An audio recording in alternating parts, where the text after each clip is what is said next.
l'ULSS per prima deve scusarsi, perché noi facciamo un servizio, per cui ci dispiace, ci scusiamo per questo inconveniente. Cercheremo anche delle modalità non solo di organizzazione ma anche di diffusione dell'informazione per riuscire ad andare incontro meglio alle esigenze del cittadino. Sono arrivate subito le scuse dell'ULSS 7 per voce del direttore della funzione territoriale Emanuele Barbierato, dopo il disagio davanti alla casa di comunità di Romano Dezzelino, dove decine di persone sono rimaste in attesa per ore per cambiare il medico di base.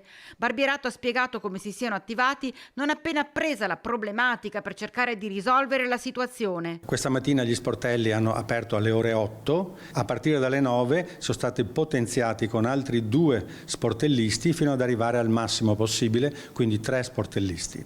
Oggi è successo che gli sportelli di Romano hanno fatto il cambio medico per 540 assistiti, circa la metà del lavoro complessivo che dovrebbe avvenire in questa settimana. Facendo un rapido conto, ogni cambio medico è durato 2 minuti. E fornisce un'informazione importante che non tutti conoscono, relativa proprio al funzionamento delle case di comunità. Visto che gli sportelli sono disponibili in tutte le case della comunità, il cittadino può riferirsi non solo allo sportello di Romano, ma anche a quello di Bassano, ad esempio. Quindi, diluendo l'accesso, diventa molto più facile anche ottenere il servizio.